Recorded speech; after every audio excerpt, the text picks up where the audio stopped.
been 50,000 years since Steven Zapata's final art stream, but we still live in a golden age defined by the gifts his stream bestowed upon mankind. Faster than light travel, eternal life, Steven cloning, and the keys to a truly galactic human civilization. My name is Stave Satapaz, a reminder clone of Steven Zapata, an exact reproduction of his personality as constructed by an AI compiling millions of hours of his original art streams. By all accounts, I'm exactly like the original Steven's public persona, just more muscular, exactly as he would have wanted. I travel the stars on my light tracer, a dream of Steven. My crew is, of course, all clones of Steven. Some of my officers are reminders like me, but not all. Some are bioclones, and yet others are aspectoids, clones who, instead of trying to capture his full essence, amplify a particular portion of the original Steven's personality. We've spent hundreds of years drawing, exploring, and philosophizing while snaking our way through the stars, spreading the good word of design. But we've had another, secret mission as we've cruised the cosmos. I, seek information on the legendary originals, Steven Zapata's true drawings that he flung wide across the stars at the end of his life on Earth, never to be seen again. My crew thinks I'm looking for them for the same reason all the other madmen do, because they would be valuable beyond all reason.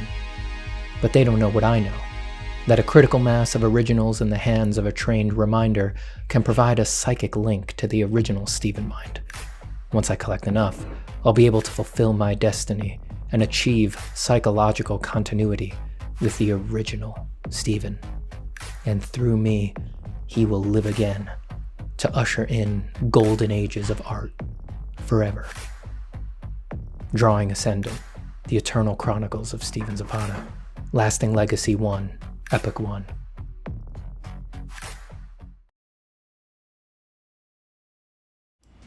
Hello everyone.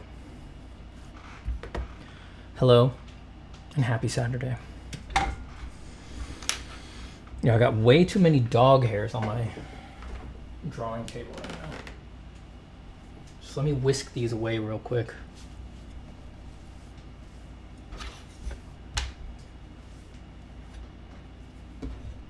It's extremely distracting.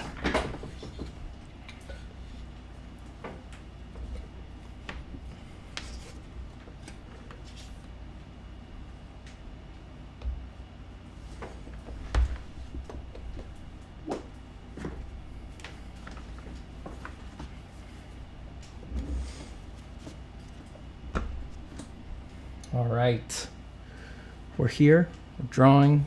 It's Saturday. Everybody's happy, everybody's feeling good, I'm assuming. Else you wouldn't be here. Watching the most joyful art stream on the internet. Checking my focus. Don't mind me while I check my focus.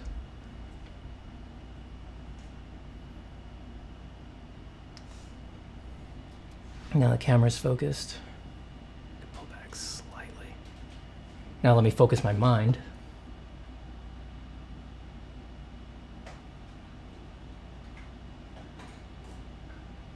Unbelievably focused, incredibly focused.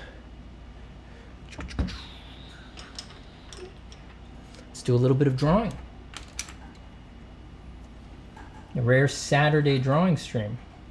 Not usually here on Saturdays, but I didn't get to do yesterday, so here's our makeup stream. Gotta hit our 3 streams for the week. Come on. Come on. Come on. Thank you, Jin Lonex. That's incredible. Thank you for shouting me out to myself. I feel honored. Steven, can you shout yourself out to yourself? It would make yourself so happy.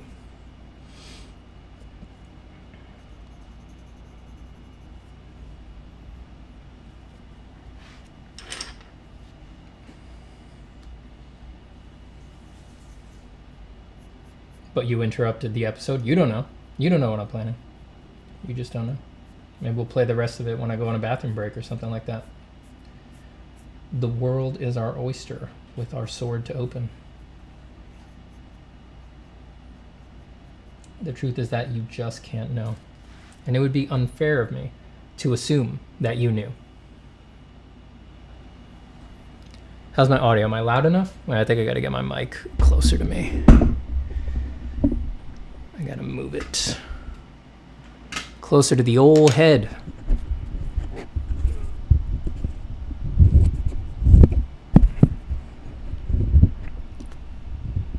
What technique do you use to get such smooth transitions from light to dark? That technique is no joke. And it took me a long time to discover it. I had to interact with some of the most dangerous teachers in art history in some of the most dangerous context that anyone could ever be in. We're talking vision quests, sweat lodges, ritualistic ceremonies, cutting deals with sinister acolytes, vicars, priests, demons themselves. These techniques do not just get distributed anywhere, and with good reason. There's a reason that these techniques have been hidden behind the walls of the greatest mystery schools of all time. A person who is not properly prepared, who has not had their mind carefully terraformed to be the perfect Edenic home for these concepts, it would rip that mind apart. It would be an unfair thing to do to a beginner. It would completely destroy them. So obviously I'm not going to reveal those secrets here. That would be extremely irresponsible of me to do. You know, I'm not here to kill anybody. Instead, you get the course.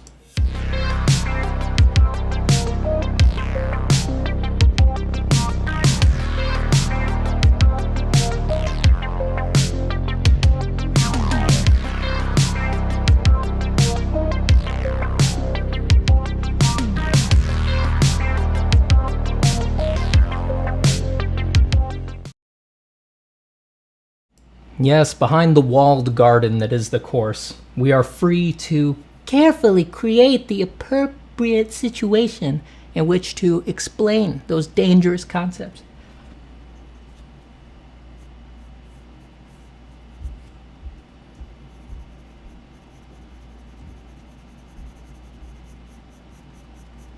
I know that may have all sounded extremely self-serving, and that's because it was, but to answer your question honestly, the idea of like, how do you get such smooth transitions from light to dark? It's like, that sounds like an easy question, right? And there's an easy answer that is not helpful, which is to say, I draw it smoothly, right? I just draw it softly, or I use a blending stump or something like that.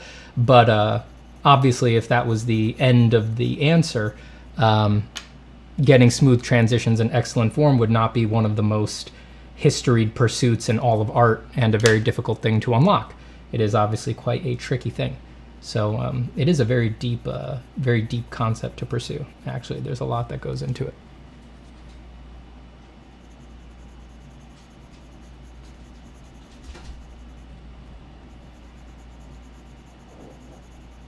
You know, a smooth transition on its own is not such a useful thing. Now, a smooth transition on a well-designed form, now that's what's up. Now that, my dear friend, is what is up.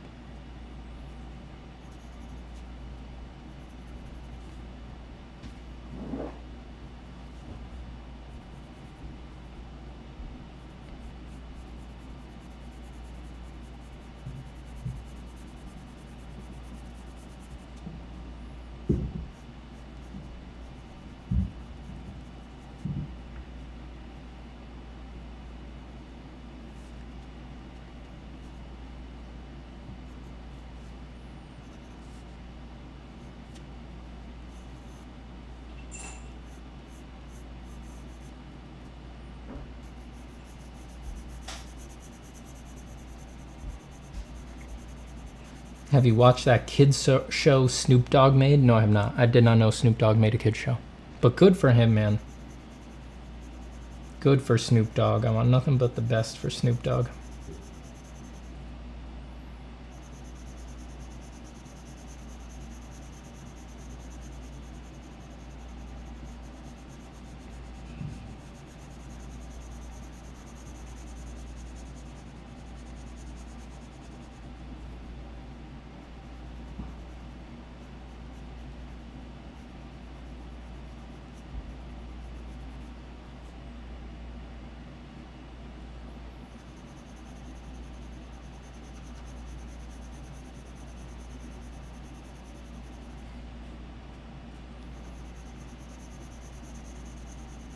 LU peace though, feed bro, thank you Zapata. I'm not quite sure what that means, but I am sending you peace.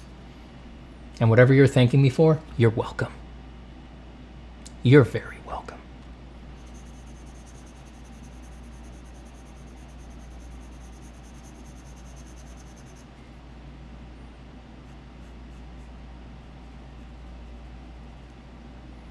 Kind of like Cocoa Melon? That's awesome.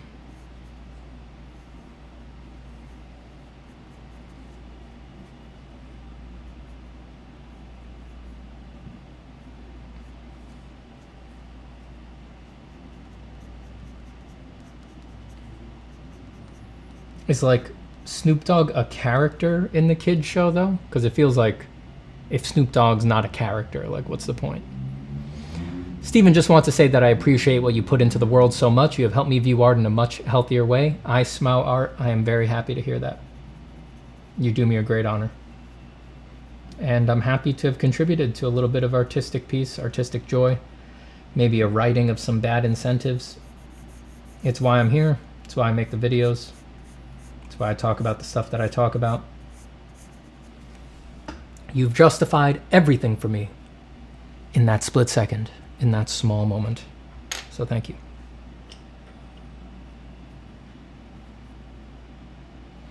The homeless sold my art. All they want is me. You help me, Mr. Zapata.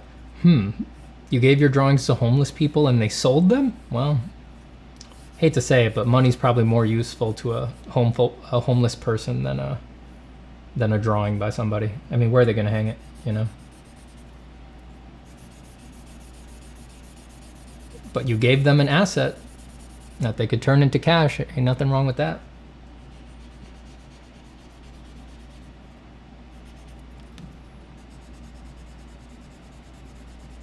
Now you could say that it was a charitable contribution, but because it's art, you get to value it subjectively, so you can write off like however much you want on your taxes.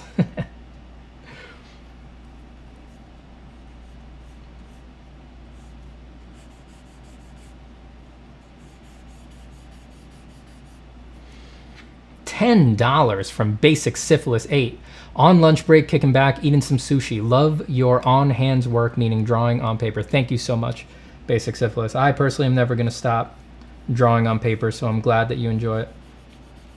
Let me honor you with a song. Basic Syphilis, he has one favorite thing.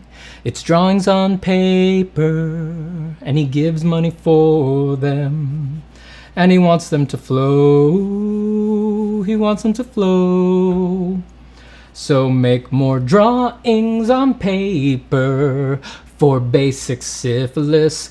People of the world, make more drawings for him. Thanks, Syphilis. You know, I wouldn't thank Syphilis. I would thank Basic Syphilis 8, the specific internet handle. I would be slow to thank Syphilis for anything. Very slow.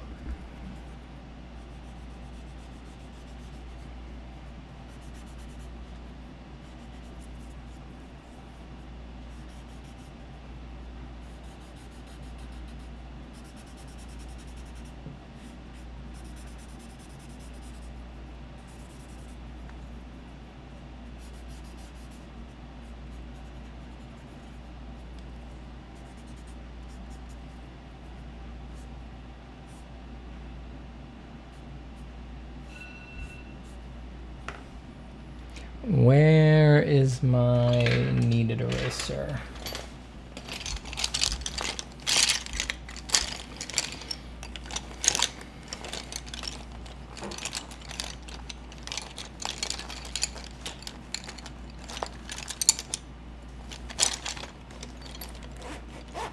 You and another YouTube artist, Chris Legaspi, have convinced me to start drawing again. That Chris Legaspi is good at art, huh? He is good at what he does. Well, I'm very happy to have contributed. Welcome back to the art world. Welcome back to drawing. Drawing is an amazing vocation, an amazing thing to put your time into. I mean, you can do it with very simple supplies. You can do it whether you have a little bit of time or a lot of time. You could do it anywhere, you know, carry a sketchbook around with you wherever you go. It helps you think better. It clarifies your feelings about things. It also sends you on a psychedelic journey to understand the nature of visual phenomena and the way that you perceive the world, which is probably irreplaceable. I mean, as far as hobbies, vocations, careers, everything go, I mean, it's hard to beat. It's got so many strong qualities. I mean, you got to do it.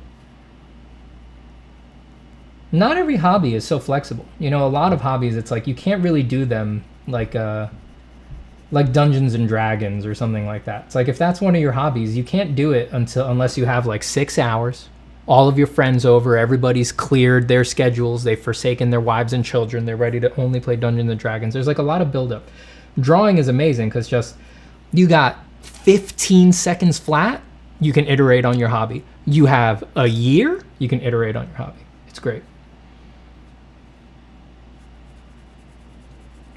Woo them vocals, drop art, and become a musical performer. I know. That's everybody's consensus around here.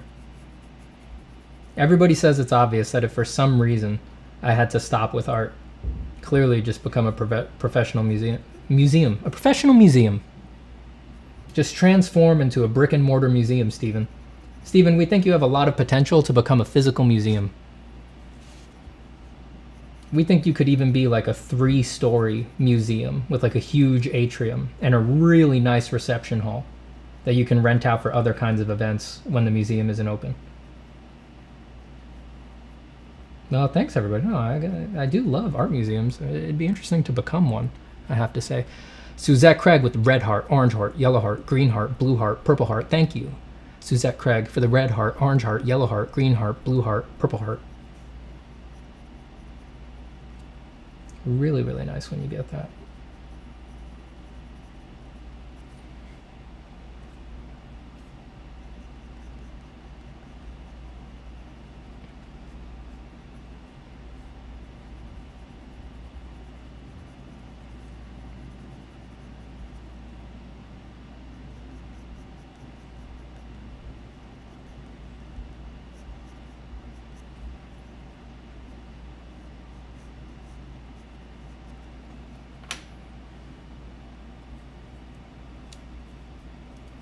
Steven, you already are your own museum? Yeah.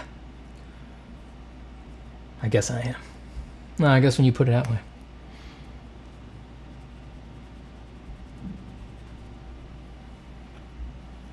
Drop art as a whole, become a comedian? Oh boy.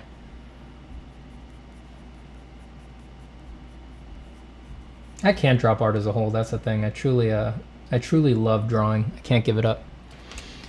Dan with the 5 incredible United States dollars. You ever draw just purely in pen? Oh yeah. Yeah, I've done that quite a bit. My favorite is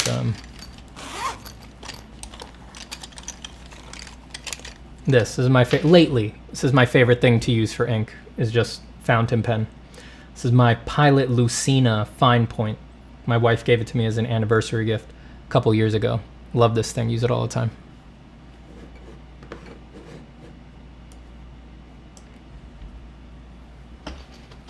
Thank you so much for the $5, Dan.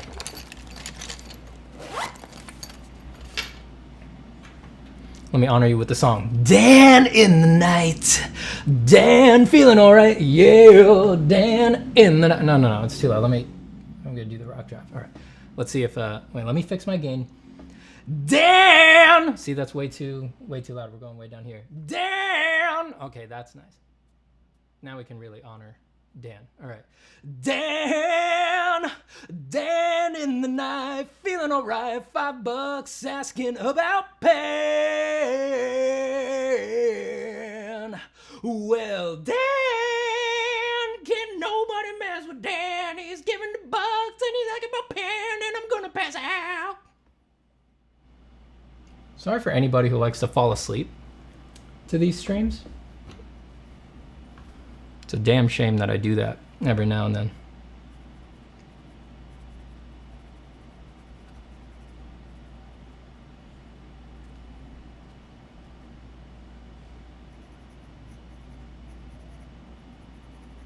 Rest in peace, everybody who likes to fall asleep to those streams. It's not in the cards for you.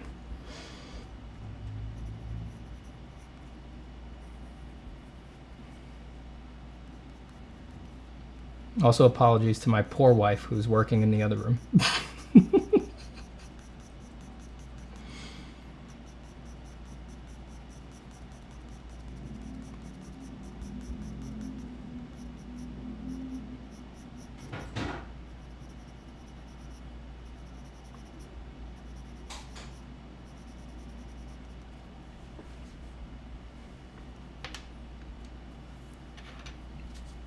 What a beautiful lullaby. Yeah.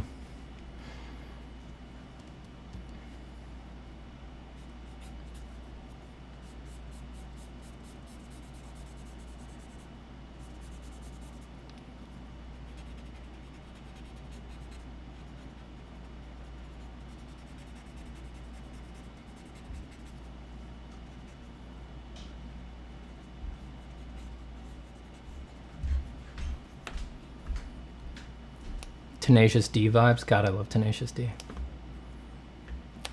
I was a 15-year-old boy when Tenacious D was hitting the scene. You better believe. I had absolutely no immunity to the D.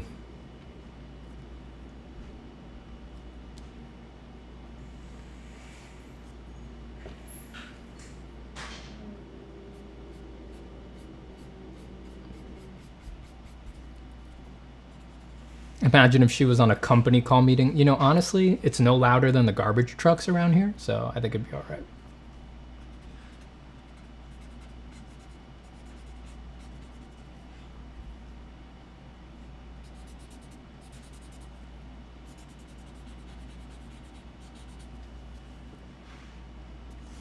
That way of shading and mutating the body on the right foot side reminds me of Alan Williams. Oh, well, thank you. I'll take that as a compliment. I love Alan's work.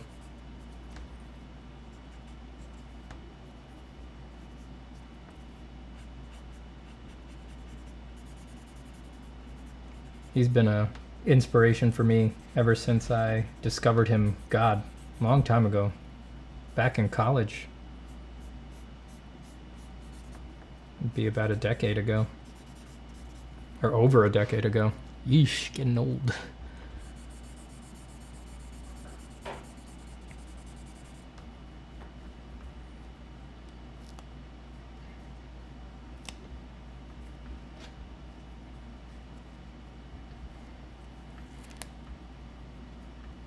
Interested in becoming vocalist for my band? Is it a Eldritch band? I'll only do vocals for Eldritch bands. It's like, if you're not doing songs about Cthulhu and Nyarlathotep and horrifying Shoggoths prowling the tunnels underneath the city of the Elder Things, not interested.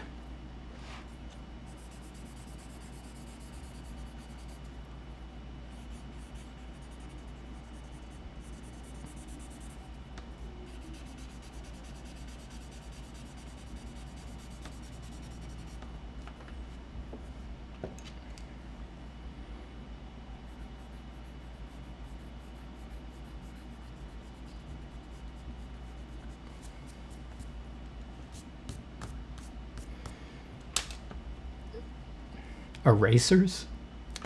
I don't know why I'm caught up on Suzette Craig's message that just says erasers. Erasers, what are they? Normal pieces of abrasive plastic or devil wands used by artists to control our minds? 10 out of 10.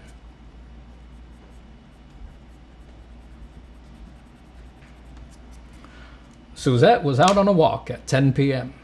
Everything seemed normal. She'd done this walk 100 times. But tonight was not destined to be the same as every other walk. Suddenly, from the darkness, slippery, suddenly, an eraser. Suzette was frozen, and she knew right then and there she had no hope.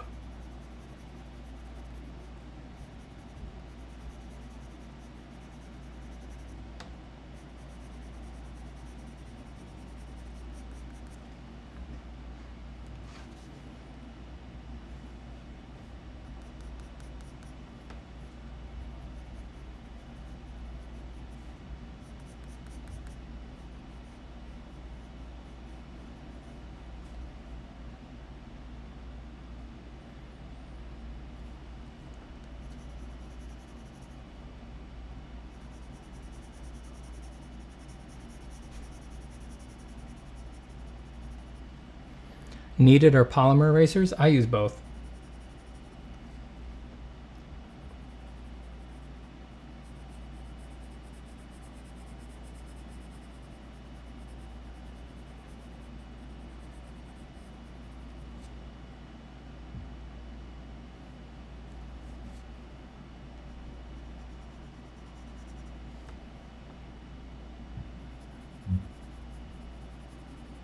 Thanks for the call out, Steven. Your skills are heartfire. Oh, thank you. Thank you for the kind words.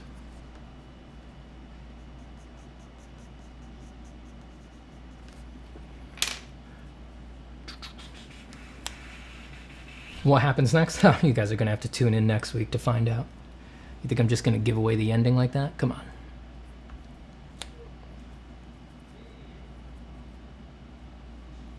Our band name is Spider Death Explosion Suicide Massacre. It's a pretty good name. Pretty good name. Bal Sagoth. Eldritch is the new jam. It's all over Fortnite. Oh god. That's so thematically dissonant to have Eldritch Fortnite. Just doesn't quite add up for me. Was it an eraser from a telenovela from Canal 41 or Telemundo? Ay no, es el borrador. Sí, soy yo. El borrador. ¡No, mi dibujo!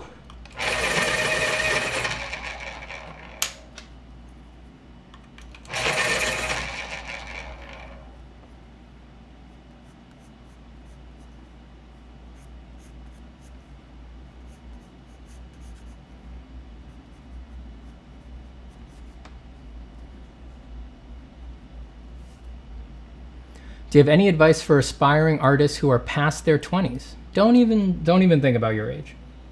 Don't worry about your age at all.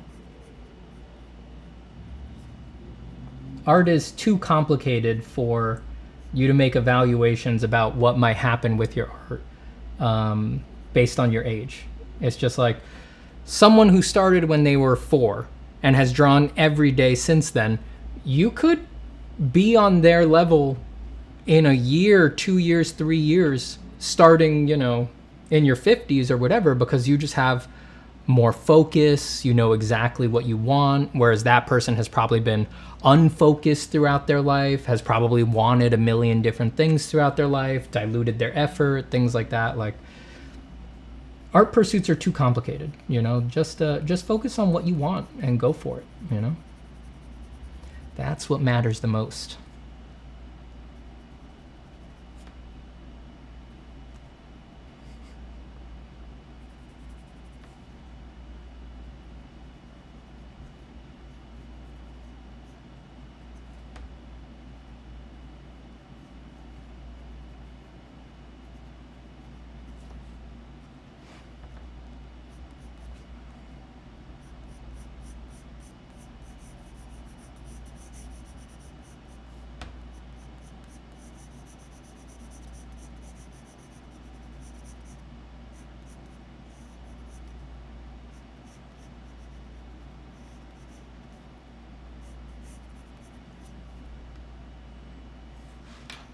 Not sure exactly what I want this weird fin-like thing to be.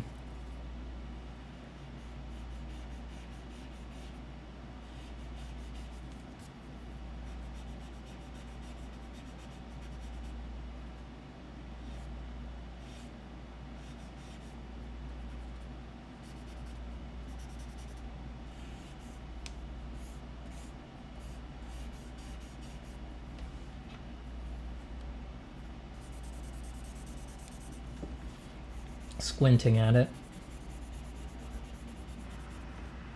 I'm gonna do some work while squinting at the whole thing, just to get some larger value movements, some overall changes. It's alright to ruin work that you've already done as well. It's like, you didn't do it so great. You may be being very precious with it, but in the long run, it's like, what did you spend on it? 5 minutes, maybe. 5 minutes if you were at your most diligent. It's like, it's not a big deal. Just erase it. Just destroy it, rub it out, erase it, redesign it. It doesn't matter.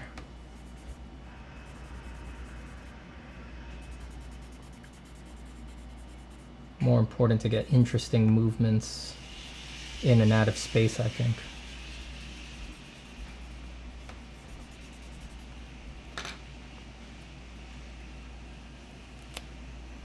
Hello, Steven. How are you? You feeling better since the last stream? You bet. Feeling good. Got a wedding to go to tonight. Gonna party. We're gonna party tonight. And it's been a while since your boy's been on the dance floor.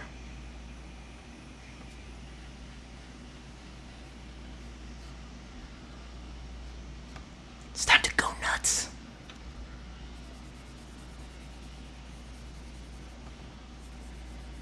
I love dancing at weddings. Too much fun.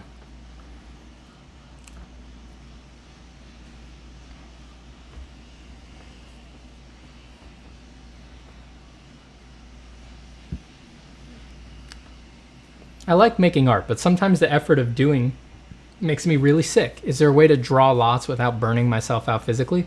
I mean, it is demanding. It just exercising creativity is always demanding. So I don't really know if there's a way to do it without tiring yourself out completely. I don't mean you're gonna tire yourself out, is what I'm gonna say. It can be to varying degrees and things like that. You just need to be very patient with yourself, very generous, and don't have undue expectations from yourself, you know? Just let yourself take a lot of time off. You're not gonna make good art if you're exhausted anyway. Hold on, I gotta turn on my fan. Got hot in here.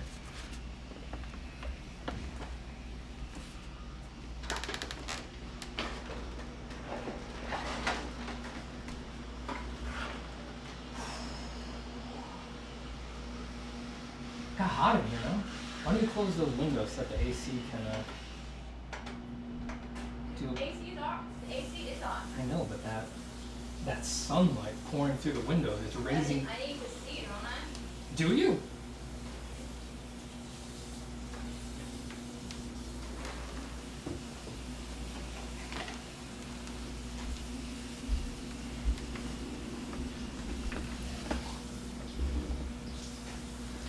Okay. Hopefully that helps a bit.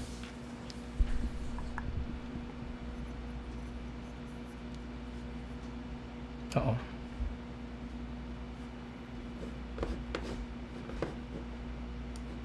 No, I'm good. Suzette, don't scare me with that loading wheel. Freaked me out.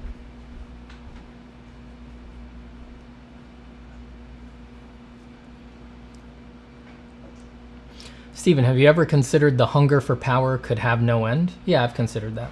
And I'm very worried about that generally. I find myself to be completely insatiable and my ambition to be bottomless. And when I look at those feelings honestly, I get a cold shiver because they remind me of everything I've read about some of the most disgraced and inglorious figures all throughout history. So I think I have a very painful future ahead of me. But I just don't know how to turn it off.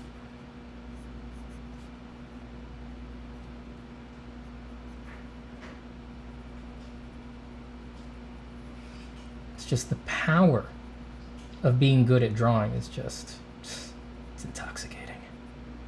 And people care so much, you know, like artists are super relevant. And it's just like, I'm completely drunk off of the attention, the rock star fame, the money, the clout, the societal influence, you know, it's just like, it just creates this feedback loop and it gets worse and worse every year, you know?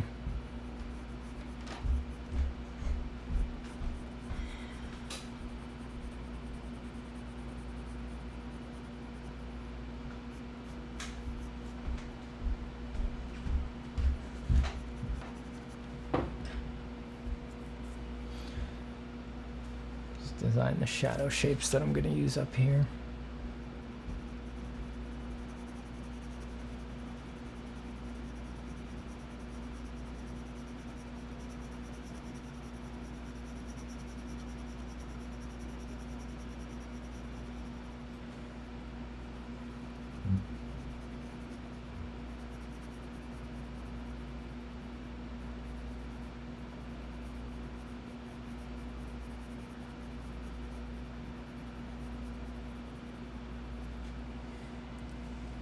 What kind of music do you listen to? All sorts of stuff.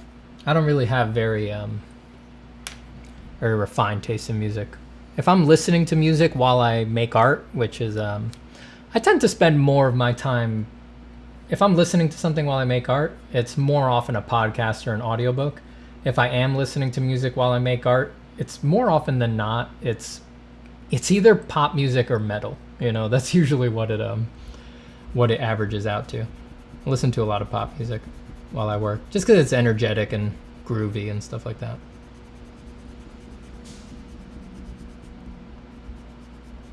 Because drawing is a very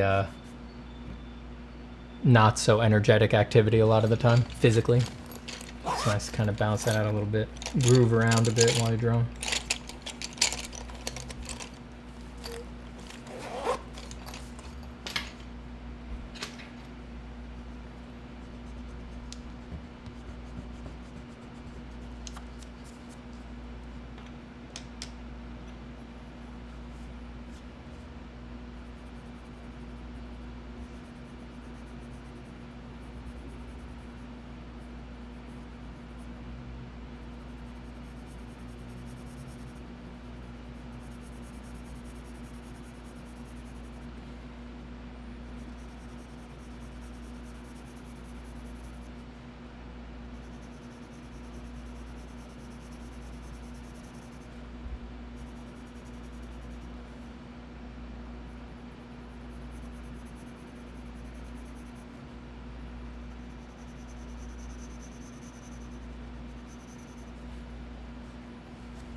Pop like Britney Spears. Look, I'm not gonna lie, Britney Spears plays pretty often in this house. It's a crowd pleaser around here.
Steven, top tips to enter flow state.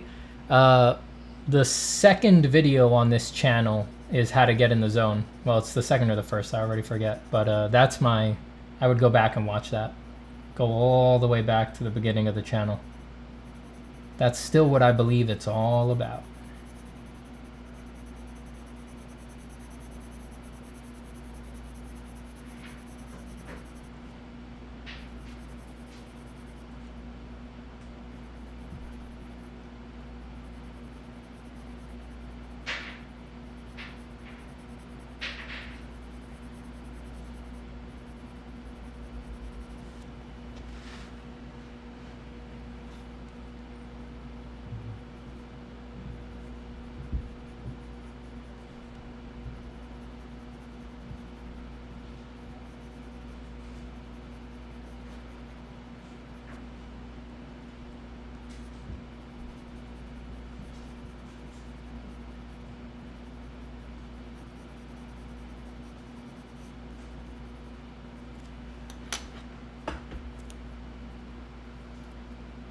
Just trying to creep up all the way to the top so I can design the shadows all around. Use them to make evaluations. Love the deformity in your foot. Thank you. Thank you, thank you. I drew so many times with Bloodborne soundtrack is always amazing. Yeah, that's a killer. That is a good one.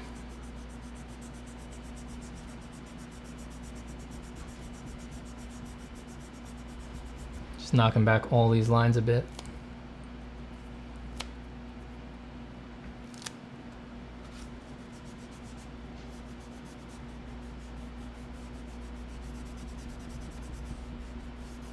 Don't really have much in the way of a design established up there. We're gonna have to feel it out.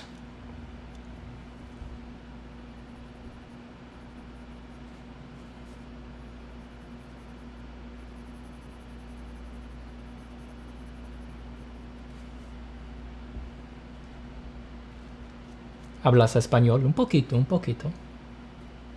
No me sale tan bien, pero un poquito, sí.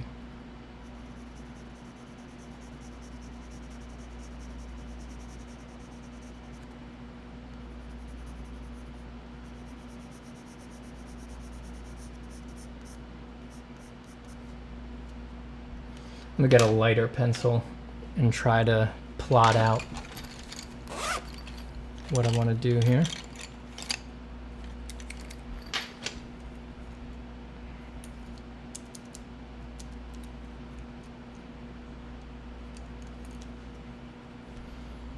Trace some Terminator transitions. Find some variety in these shadows. It's always what it's all about. A variety of scales to the shadow.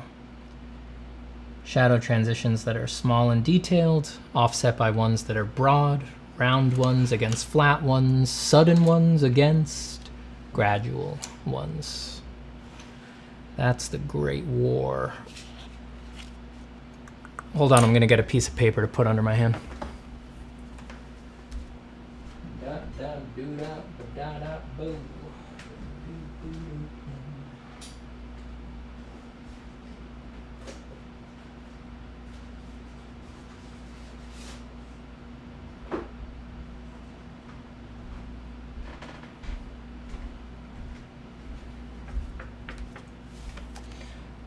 All right.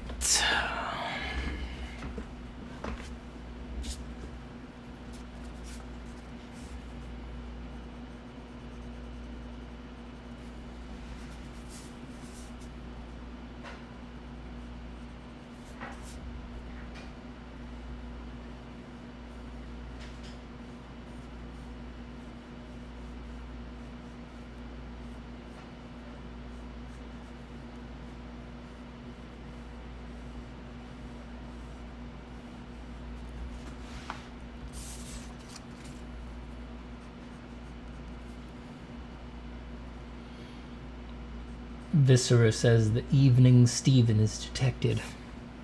I'm here. I'm here at a more unusual time. Well, it's really the day. I stream at this time often, but it's really the day that's unusual. Do you draw on normal print paper? I do, with regularity. With great regularity. But this is not normal print paper. This is this stuff. Strathmore 400 series Bristol Paper Smooth. 14 by 17 inches. 2-ply. This is my favorite paper. Thank you, Juan. That's awesome. Glad you like the volumes. That's what it's all about for me. It's my personal focus. It's been my white whale ever since I was a wee lad. Just how do you make the forms look 3D, but not boring?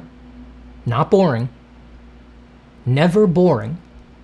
How do you make them look 3D and not boring when you do it from your head? And mind you, I didn't say realistic. Notice I didn't throw realistic in there. It wasn't how do you make them look realistic, it's how do you make them not boring? If they're not boring, nobody's gonna care whether they're realistic or not. What matters is that they're interesting. is that they're cool. People will interpret it as being realistic, but that's just part of the razzle-dazzle, you know? They will assume, they will think it's realistic, but it doesn't look like anything they've ever seen. It's not realistic at all. Give 'em the old razzle-dazzle, razzle-dazzle 'em. Give 'em an act with lots of flash in it, and the reaction will be passionate. Everything you need to know about drawing is in that song. Probably. Why are you learning about drawing? Just listen to Razzle Dazzle from Chicago on loop. You'll be great at drawing. It's that simple.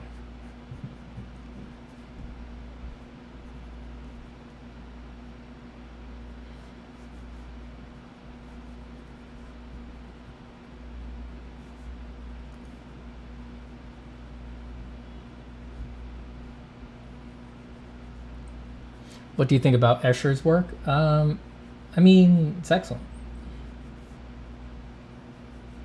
It's also extremely historically significant and things like that.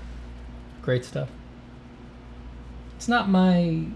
I don't find myself like personally returning to it over and over again. Though there have been many times I've gone to look at an Escher because it felt like the right kind of solution for the kind of thing I was working on.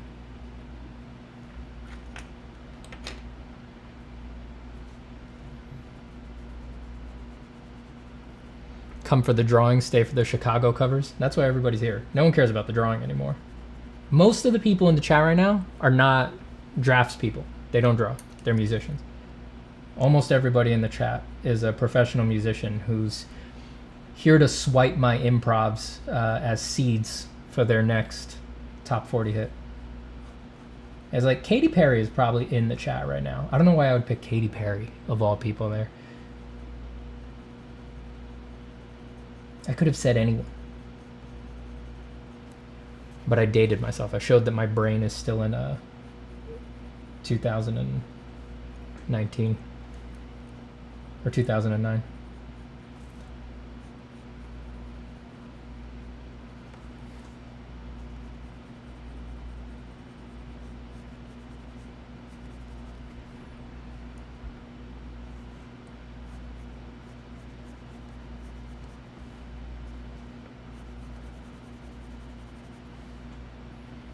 Weekend live stream, you'd better believe it. You'd better believe it, buddy. They said it wasn't possible. They said it couldn't be done. The scientists in their lab coats, they used to say, we've done the studies, you know, we've put all the chemicals in the test tubes, and then we took one test tube and we poured it into the other test tube, and we've concluded that it's physically impossible for Steven to stream on the weekend. This is exciting. And then the flash bulbs went off. It was like, poof, poof, poof, and it was like, news flash, Dr. Gavergager, he learned that it's impossible, claims that it's possible for Stevens to stream on the weekend. Surprise, surprise, surprise. What do you think about that, Dr. Gavergager? Yeah. Better give that medical degree back to Harvard, doctor. Huh? It was that simple to prove you wrong. Now you see. Now you...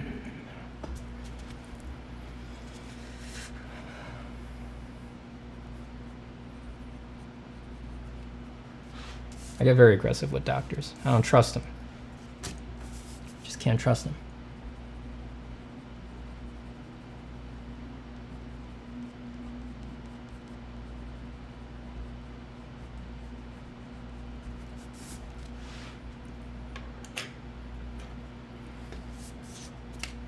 Where'd you come from, Mississippi?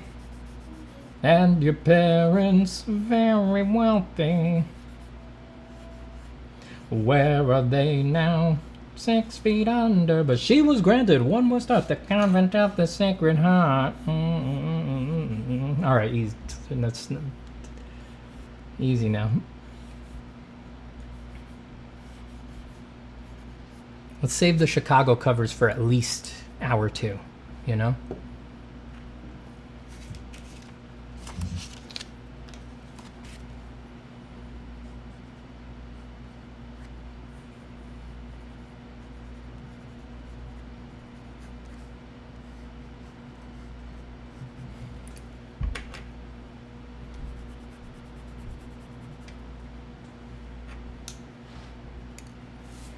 This is looking so good. Thank you.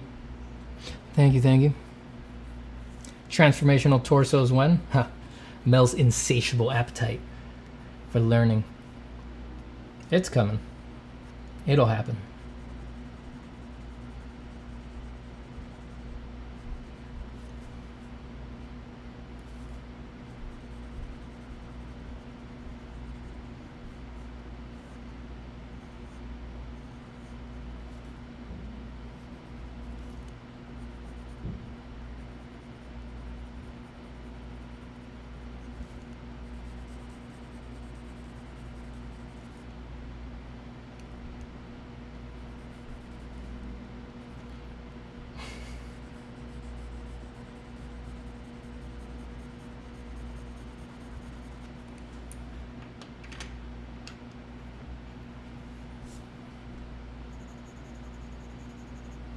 Would you recommend an artist to learn as widely as they can or focus on one thing? Some of these job listings are crazy, asking for animation knowledge, 3D, 2D, game engines. Yeah. Well, if you know exactly the job you want and you have the listings, and they're showing that they want a widespread, I would have to say then do the widespread. You know, get yourself a sort of generalist education in production requirements. But the thing you got to remember about that is that those kinds of jobs, right, that have all those requirements and ask for things like game engines especially, it's an arms race. It's like you'll learn one. In 5 years, the market's going to move on and it'll be new stuff. It'll be brand new stuff. Unfortunately, that's just the way that it goes. I don't see that changing for a long time. So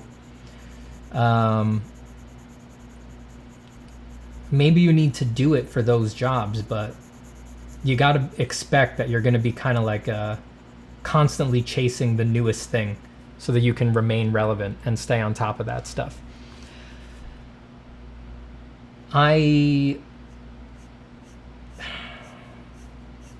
It's a little bit hard because I don't want to tell you just like don't go after jobs like that. It's like those are jobs, those are a kind of job. But I personally think it's more robust to do a deep dive into one thing and to angle yourself towards that one thing. And if you're really, really, really, really, really good at that one thing, it'll be much easier to approach people either cold or outside of a job listing capacity and just sell yourself, you know, and get them to give you work doing that thing. I'll be honest though, it's tough and it's always going to be a hustle, especially if, you know, you mentioned game engines, so assuming you want to go into games. These are some of the roughest passion industries out there. Like if you don't do it, someone out there does it, and everybody wants to work in games. You know, they're very cloudy. You know, everyone wants to be able to say that they work in video games. Very competitive, pretty crazy.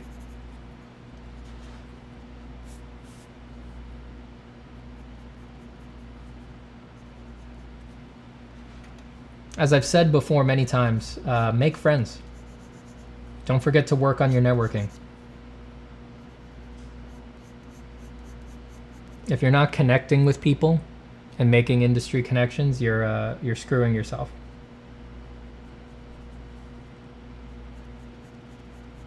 Because the people who have control over those jobs, that same job that you're sweating the requirements for, they're happy to give that job to their friend if even if their friend only has half the qualifications. It's all politics. It's like, of course they will. It's like one of the cloudiest jobs you could give, right? It's like when you have control over a cloudy job, the number one thing you want to do is give it to a friend, right? It's like you just changed their life, you know? It's like it's like that in every industry. But I just want to point out that it remains that way in the entertainment fields. People want to hire their friends. They want to give the jobs to their friends because they're super valuable jobs.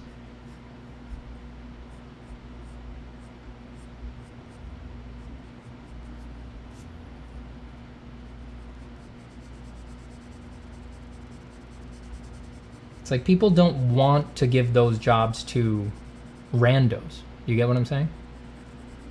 They might try, and there's systems for that and stuff like that, but deep down at their heart, they don't want to give it to randos. They know there's a billion randos out there who are rabid and would do the job for free because it's video games. It's like they want to give it to their friend.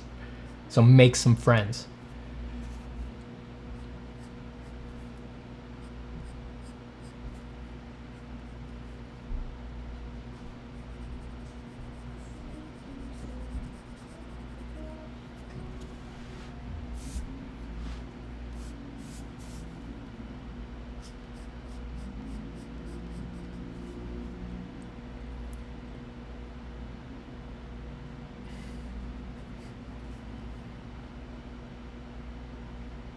Bye, Boxer Wing.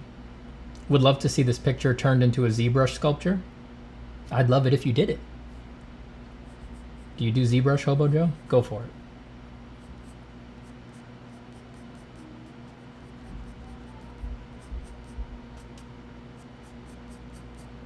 If anyone out there does 3D, if you ever do concepts of, if you ever try to do anything based on one of my drawings, please send it to me.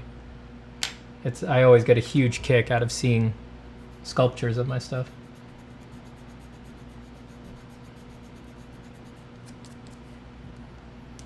Just email me a link to it or something like that.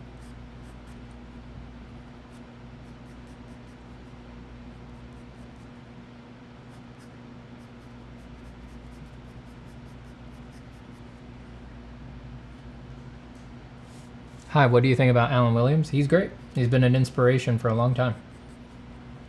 Aisha, again with the $10. Yay, I caught a traditional sketch. Oh, I'm so glad you caught one. If that's what you wanted, I'm glad you caught it.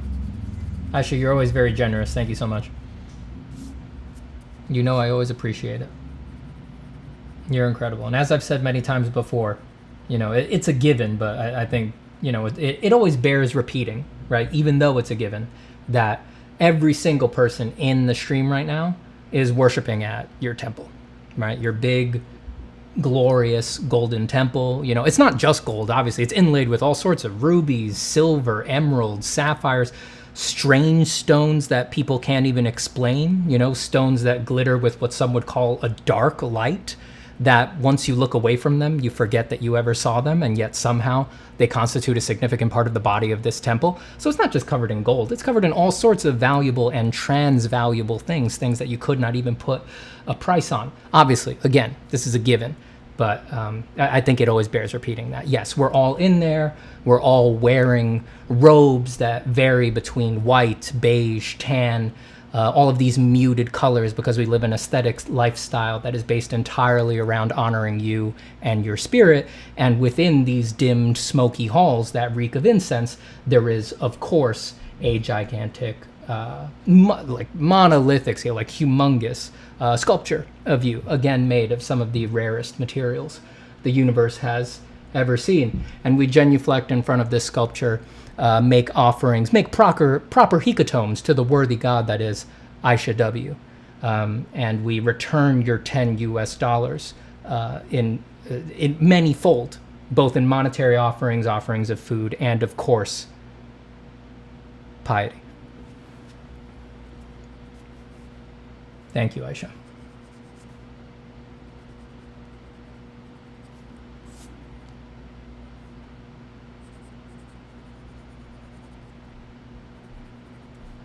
Is it Faber Castell, your pencil? Yes. The one I'm using right now is the Faber Castell Pitch Graphite Matte, the 14B. It's like the darkest pencil out there. I'll pay $10 more for you to not do that again. I would not pay the $10. I'll be honest, at this point it would be difficult to stop.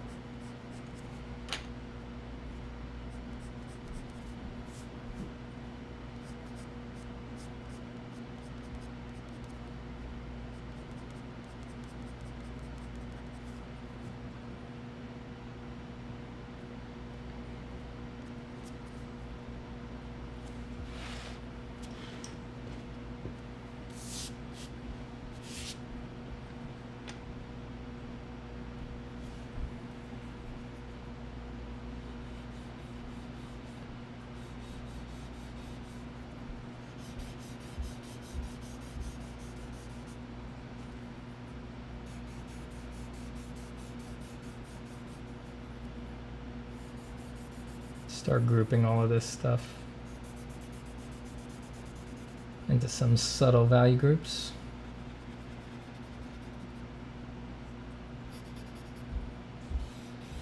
Thinking about nothing but primary shapes and the largest secondary shapes.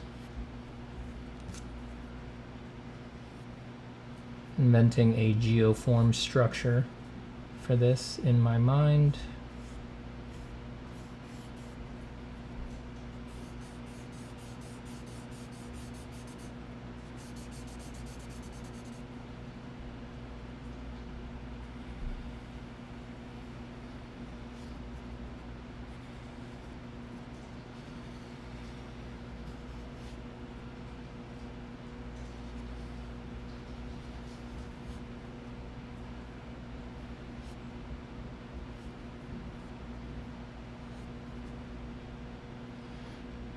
Slow and steady wins the race.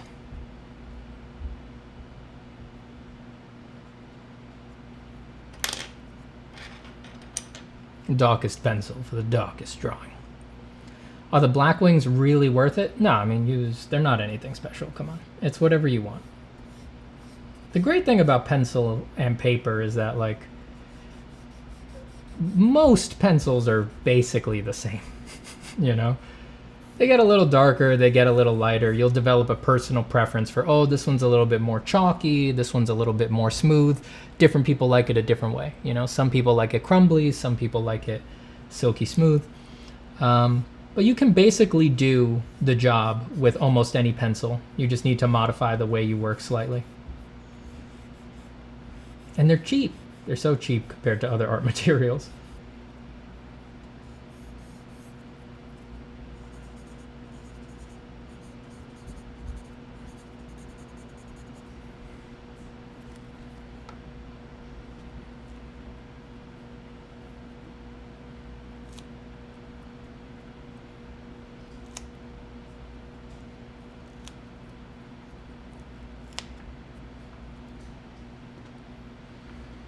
Is stream lagging? I hope not.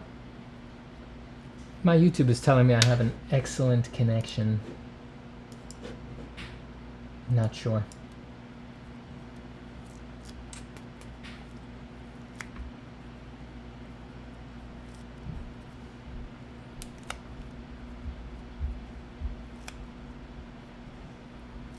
Thank you, Abba. My pleasure to share. Clean up this spinal ridge here.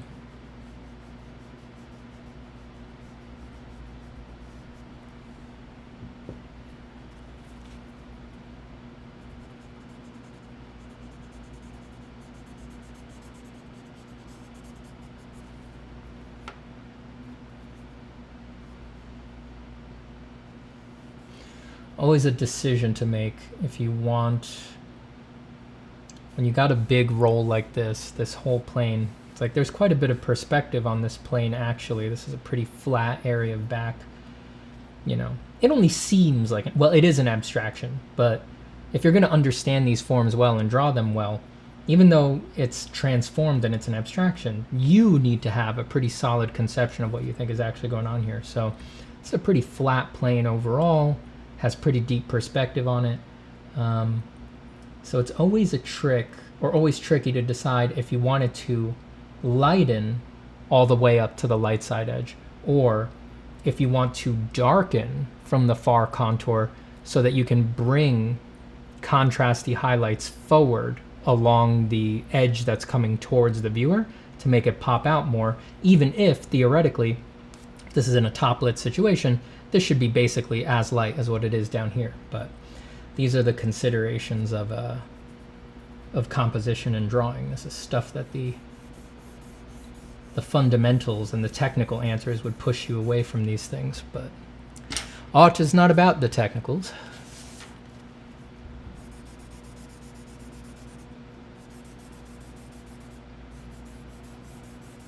So I'm going to do what I just said. I'm going to push all this darker so I can pull my light on the foremost edge.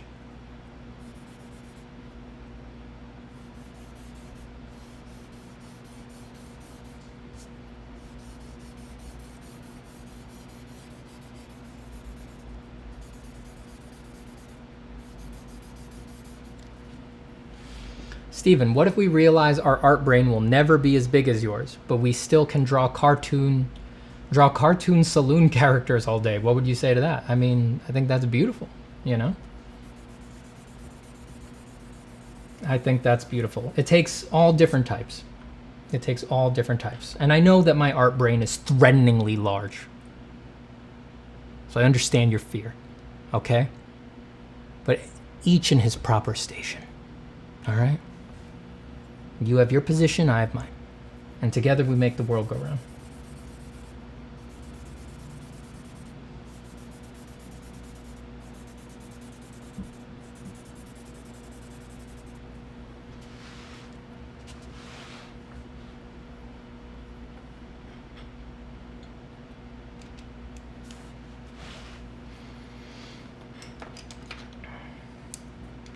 Steven, do you know any good ref book materials that abstract the muscles of the face for expression? That abstract it. I don't know about abstracting it. I mean, I know a few reference books that are, you know, not abstractions, but like the reality, the anatomy of what happens to the muscles during expression. But yeah, for abstracting it, can't say I know a good one. But the thing about the muscles of the face is that, okay, so a sculptor or a 3D person is going to get angry at me, but a 3D people, 3D animators, they have different concerns. For drawing, the muscles of the face are really not super useful for doing expressions. The face only really shows its bony anatomical character, like the orbicularis ori, the frontalis, all of the muscles that come off of the zygomatic down to the mouth, like zygomaticus minor and major and all of those. You don't see them on the face unless somebody's emaciated. And the fact that you tensed it correctly when someone's smiling like this, it's like, it does nothing. Like, it does nothing for you. What's important, the more important stuff for capturing emotion is the overall read of what makes an expression look like an expression. On a 2D sense. And then also, you have to understand that each expression changes the gross configuration of the primary shapes of the face as well. That's another one. Look at the contour of my face here, right? If I go like this, so imagine you couldn't see anything, right? So I'm gonna block most of my face, right? With most of my face blocked, if I frown, well, you can tell I'm making a frowny face when compared to right? Look at the difference in the contour. Those gross changes, right? Which I did that like that to show you an example that's almost linear, but look at how much it changes in any, like,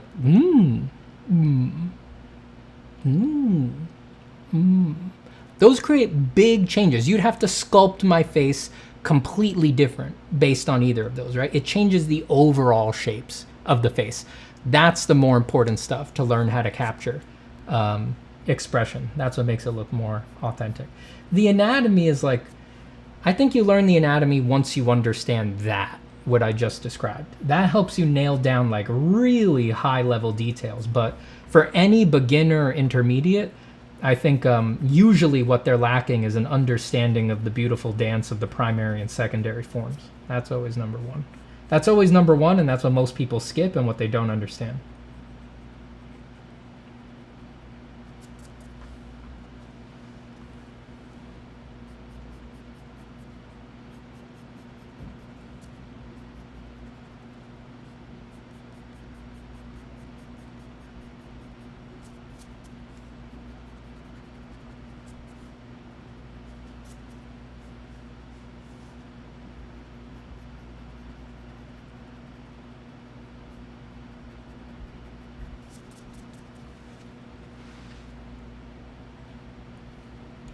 With your knowledge of anatomy, could you be a physiotherapist? God, no. What? Absolutely not.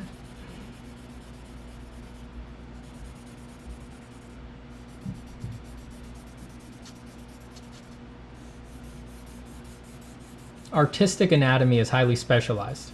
It's like it's only superficial muscles, you know? You don't go into the deep muscles. Artists like to say they learn function, but they don't really learn function in a deep way, you know? No, you definitely could not do any kind of medical work with artistic anatomy knowledge.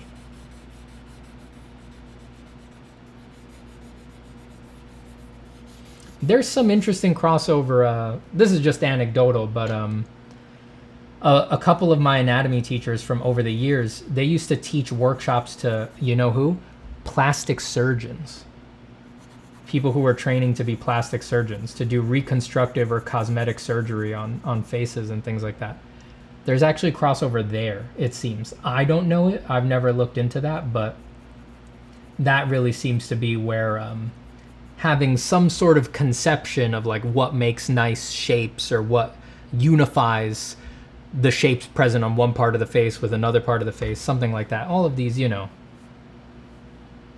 it's like they think it's real, but there does seem to be there's crossover there, and that's the only place where I've seen any medical and artistic anatomy crossover.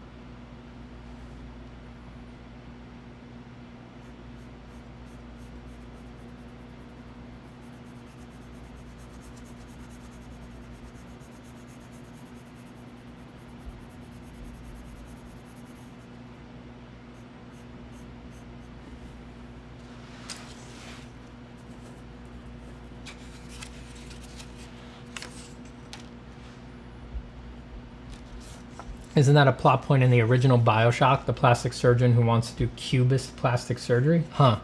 I don't remember that from BioShock. Maybe it was something else, but if that's not in it, you should totally write a book about that, because that's a great idea.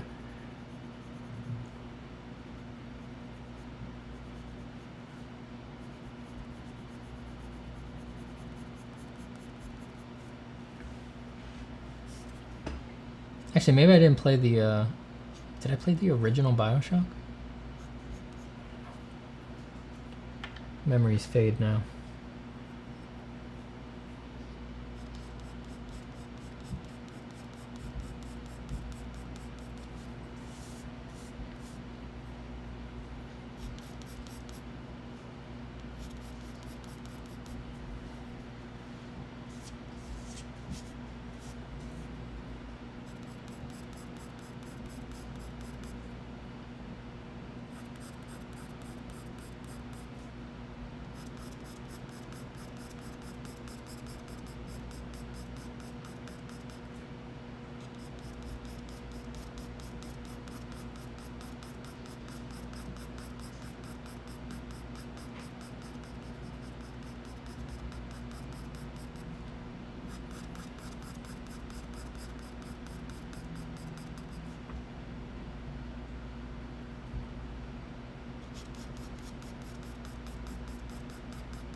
Trying to get a nice gradient push back all the way up to this corner, so that when the eye travels over the composition, it doesn't get stuck up here. It goes down through the arm and continues the loop.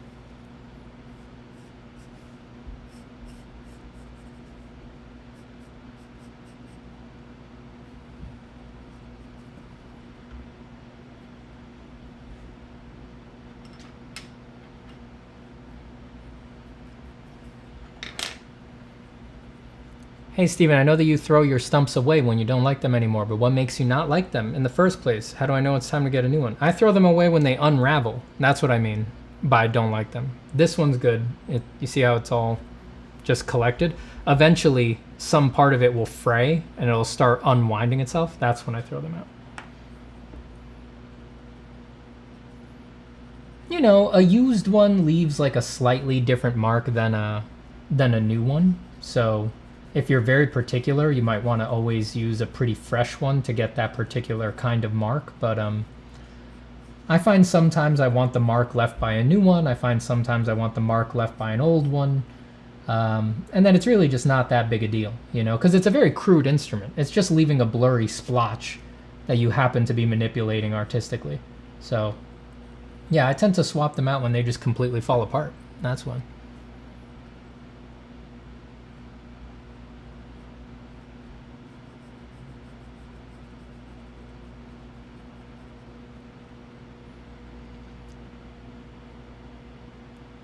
I've just come back to art after not touching it for months. Couldn't of encouragement, anyone? Oh, could I get some words of encouragement? You can do it, Zakinathos. What's the matter that you were gone for months? Just get right back into it. Art received no damage from you being gone. Art doesn't judge you. Art doesn't wish you were around more disciplined or anything like that. Art will receive you with open arms. Drawing is happy to have you. Just go right back into it. And enjoy the ecstatic feeling of creating. Freely creating. Being in your own little world. Where there's really no rules except the ones that you foolishly put on yourself. Be careful with those rules. Carry them lightly. Make your art practice a mystical place, a spiritual place. A place whose first purpose is to rejuvenate you, not to prove something to you or to create output for your oh so important portfolio for that dream job that you want. Yes, add-ons, extras. First things first. Priority number one. It is there to rejuvenate you. It is a wellspring of freedom, of communion with existence, of connection with the depths of your own mind and the subconscious. Basically, of everything that is lacking in humdrum, mediocre, Monday morning life.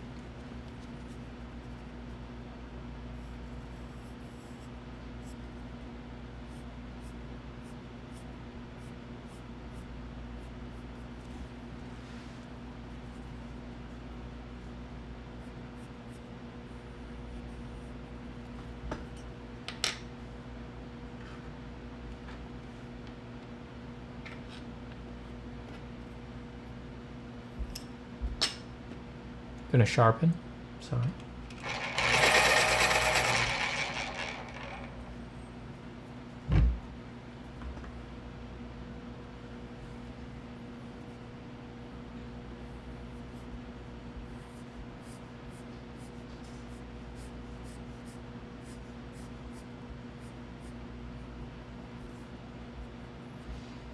Do you know the art of Alan Williams? Of course I do.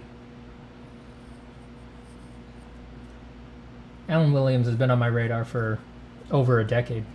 That was when I first encountered his work. I've never met Alan, but I've been looking at his work for years and years.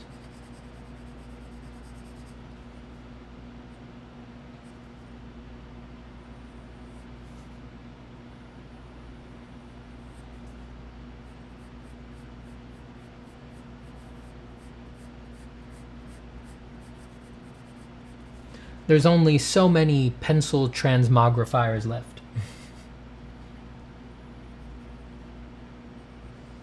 For that kind of a thing back in that era, my main inspirations for this stuff were Alan Williams and Carlos Huante.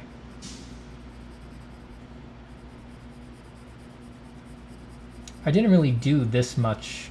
I didn't really do stuff like this that much back in college, though. I was caught up doing different styles and working on my design chops, things like that.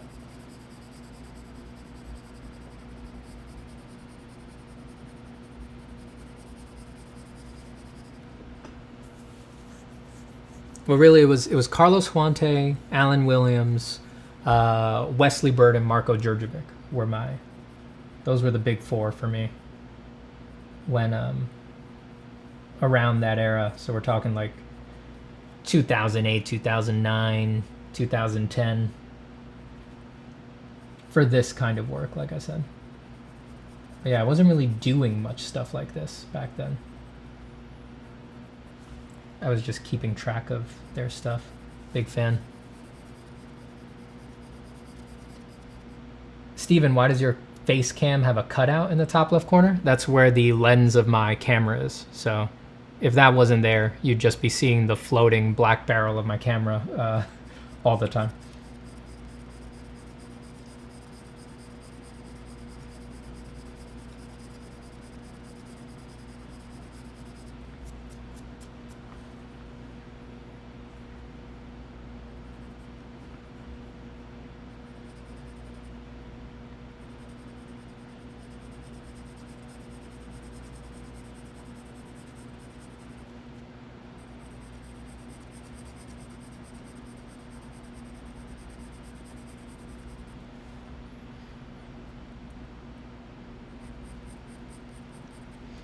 Mitchell says, okay, big question. Would you recommend going to Art Center these days or just do courses like yours instead?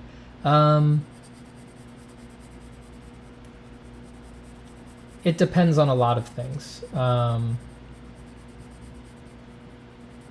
So Art Center has changed a lot since I was there, and even since I've taught there, which was pretty recent, but things change really fast in art, When I was leaving Art Center, they went through like 4 department chairs or 5 department chairs in like just as many years, like it went through really radical transformations immediately, right when I was leaving and immediately upon my leaving. And, if you're trying to run an entertainment department, like I said, a lot of the entertainment sectors are arms races, they change crazily, and there's a new software that's like, that's the secret. Like there's another one of those every few years. So it's difficult for me to say because of that. What I usually say, and I think this is true because this is just based entirely off the price,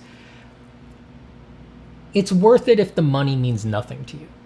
I'll say that, right? If the huge tuition, if you just have money or you have a wealthy family who's willing to pay, and I think people shouldn't be too shocked about this. It's like, it's art.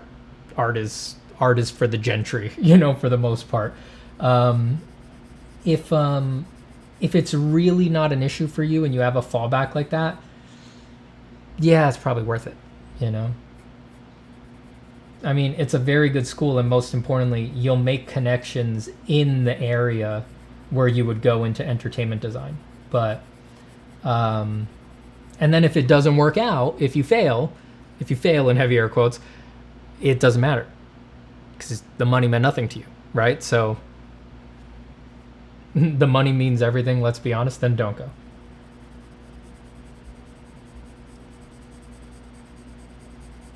I mean, it is prohibitively expensive. And there's just no guarantees in art,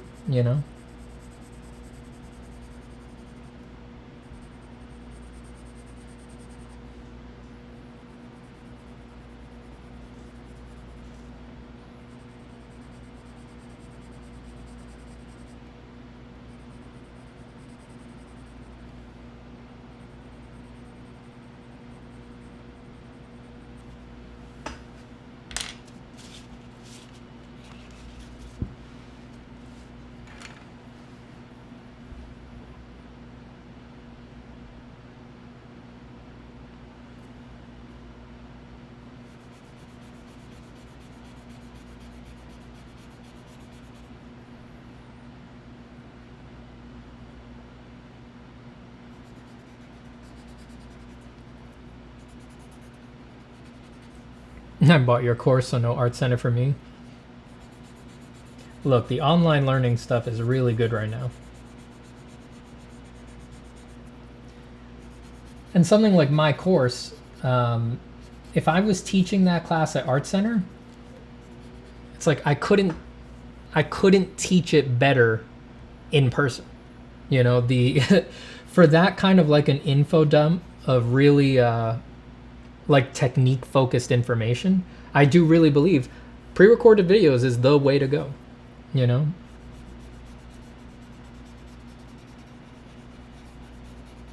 If that was, if Form from Imagination, the course, was instead Form from Imagination, the class in like semester 1 or 2 at Art Center taught by me, the best way I could teach that class would be to have made this course and just play the videos in the classroom. It's like, this is the best way to teach that material, at least coming from me.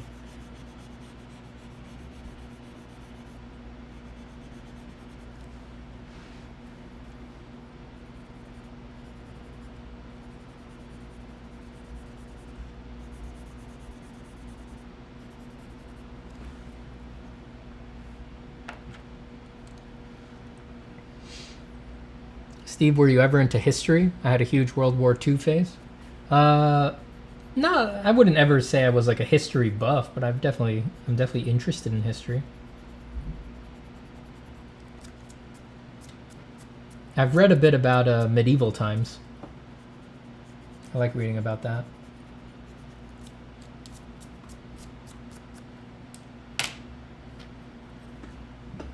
Hello, Nick. How are you?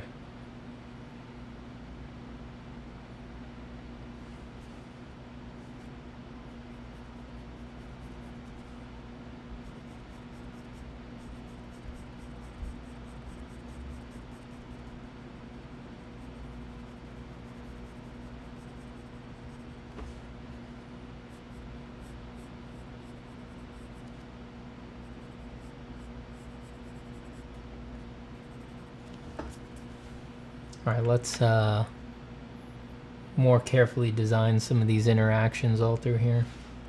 I think I'm going to redo that deltoid too, so it's not just such a sharp wall that the energy is hitting here. I want it to kind of flow a bit more like that.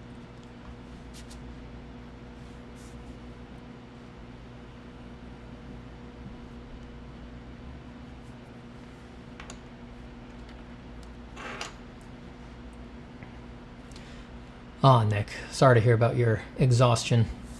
I know work's been killing you. Thank you very much. I'm glad you liked the drawing. Now rest up, Nick. Rest up.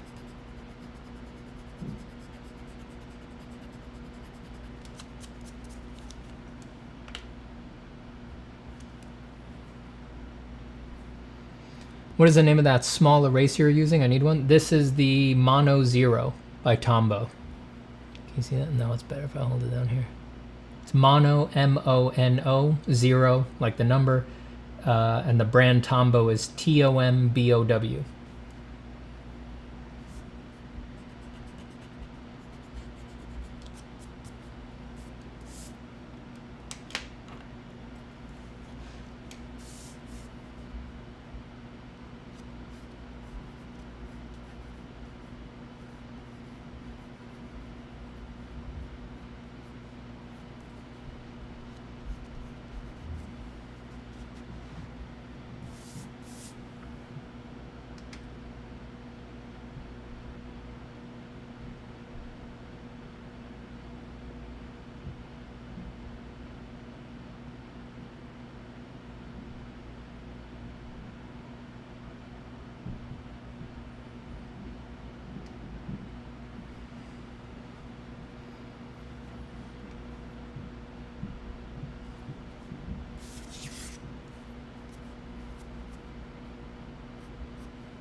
Hey Steven, how do you know if a drawing is finished? It feels like I can just add and add for months at end. I mean, that's true. There's the old adage that a drawing is never finished, it is abandoned.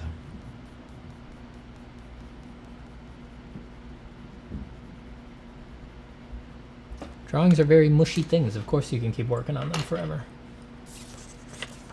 Just whenever you have satisfied your initial goal for the drawing, you can clock out.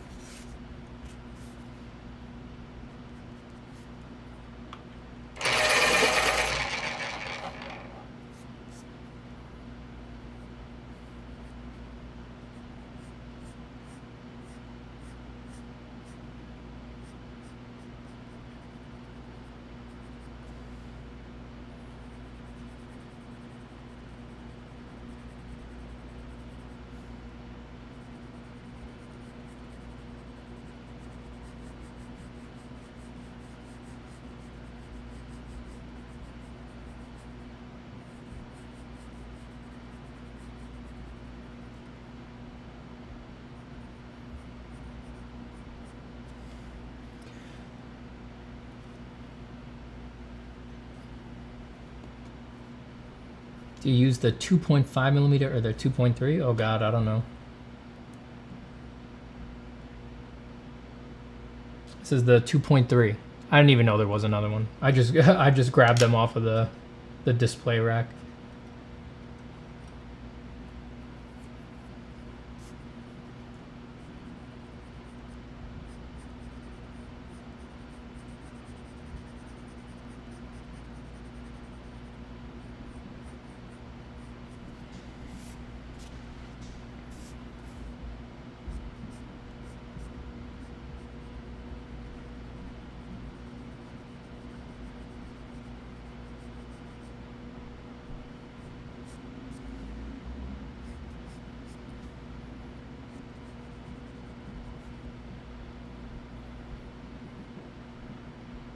Happy to have you here, Bobby Bandinator. My pleasure. Thank you for drawing today.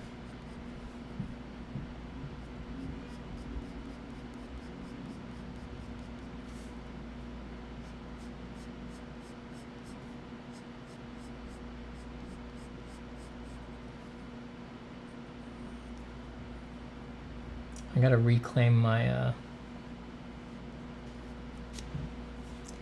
my spinous processes here.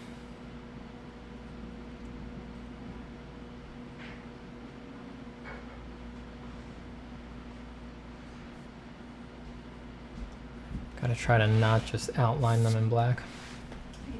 What up? Are you working? You slowing down? I'm probably gonna get off at 4 to get ready.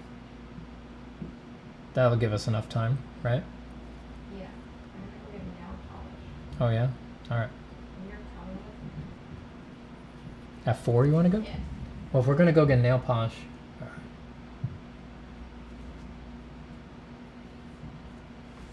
Alright, I'll get off a little before 4. I'll stay on for like another 10, 15 minutes.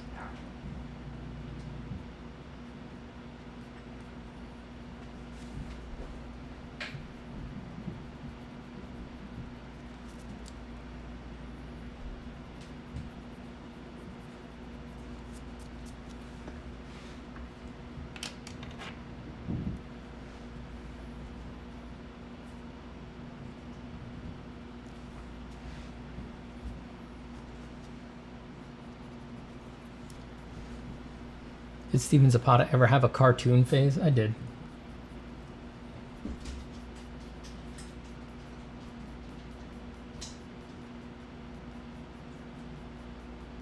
I'd say I was drawing a lot of cartoons when I was like 13, 14, somewhere around there.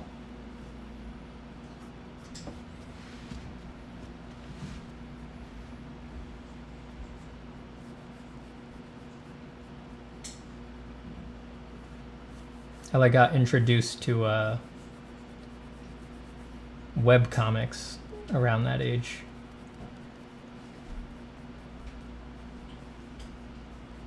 And I tried to draw like a lot of the web comics that I was reading.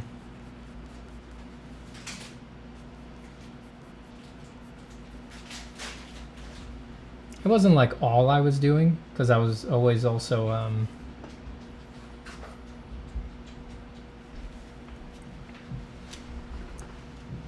I was inspired by like video games and stuff always when I was young, so even when I was doing a lot of cartoony stuff, I was always going back to like trying to draw stuff from video games and being inspired by video games, which made me try different styles, you know.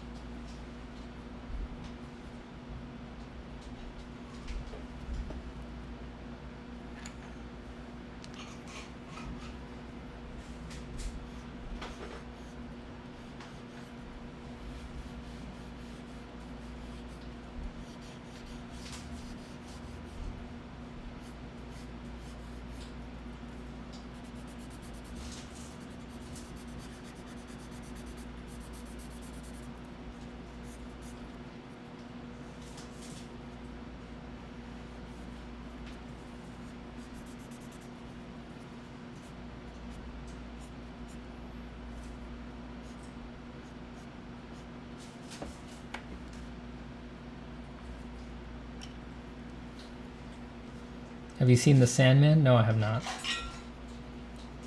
I watched a bit of the first episode, but then I bounced off. Right now we're watching The Boys, which has long been recommended to me. Has been on the watch list for a long time.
Any photographer you recommend? I'm not really up on photography. Would probably be better if I was. I like cinematographers, which is like photography.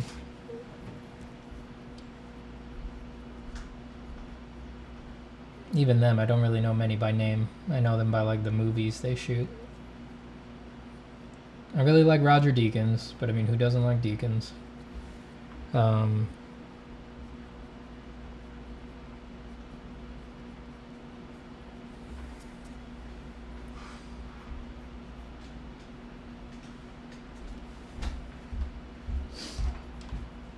I have folders with cinematography stuff saved out by some of the cinematographers, but I don't remember their names.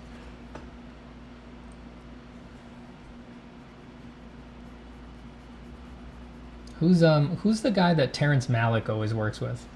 His stuff is awesome.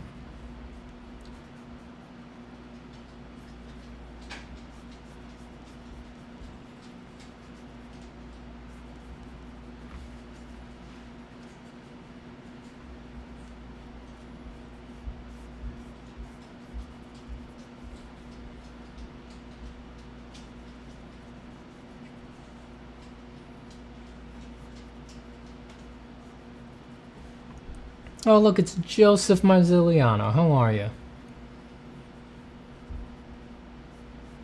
How's the doggy, bud?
Full human while the puppy's asleep.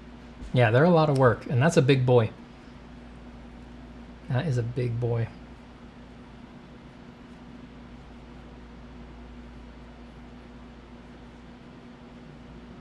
It's different when you got a small dog.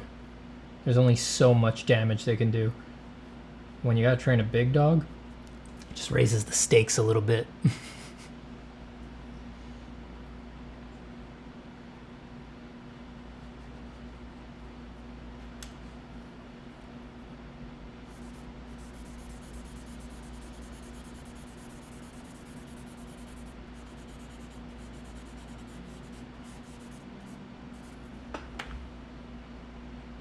Okay, those highlights are playing a little nicer now. I feel like they're describing something in particular instead of just being a big blur. God, I love drawing. Drawing's the best. Am I right? I mean, I don't think I need to tell you guys, but it really is the best, ain't it? It's like, dang, drawing is good.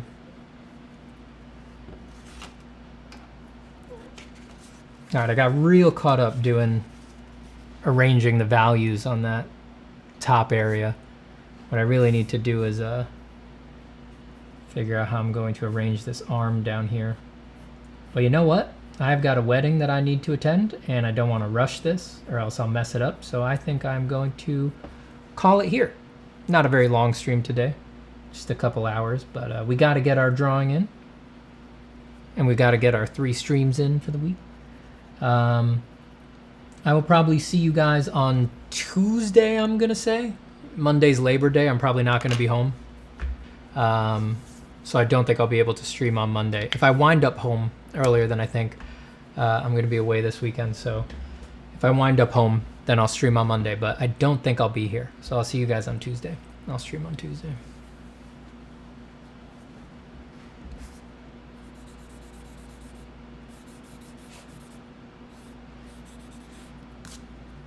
Couple little touches, just a couple little touches. All right, so we'll pick up on that guy later. Goodbye, Ken Pham Duck. Goodbye, Anthony. Goodbye, Arctic Monkey. Goodbye, MD. Safe. Goodbye to my dear friend, Joseph Marziliano. He's already almost fanny size. Oh boy. Whew. Yeah, he's going to be a big boy. Those golden retrievers are no joke. Thank you, Dan Smith. Your digital presence is always appreciated. Ah, lovely. Lovely.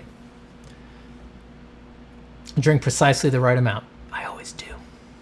We're going to ride the edge. We're going to be on the knife edge. This is the knife. It should be like that, but it turned out like that. There's a lot of knives. There's 5 knives. Goodbye 248, goodbye Kroomps, goodbye Yankee, goodbye Bongo, goodbye Basic Syphilis 8, goodbye Max, goodbye Zella. Thank you everybody, thank you for being here, thank you for drawing. Have a great weekend. Good luck with all of your creative endeavors. Goodbye Israel, goodbye Juan, goodbye Felipe. Good luck everyone with all of your artistry, and thank you for being here. Thank you to my lovely patrons over on Patreon. Good luck with all of your endeavors. Thank you as well to everybody who donates on these streams. Thank you so much for the scratch. And thank you, of course, to everybody who is taking the course. You are the incredible benefactors of all of the lovely beneficiaries of your incredible benevolence here on the stream. And I hope that you grow from the course. So thank you to all of you who support the extended Zapataverse and the ecosystem that we have here. All right, I'm going to go. I'm getting punchy. Bye, everybody.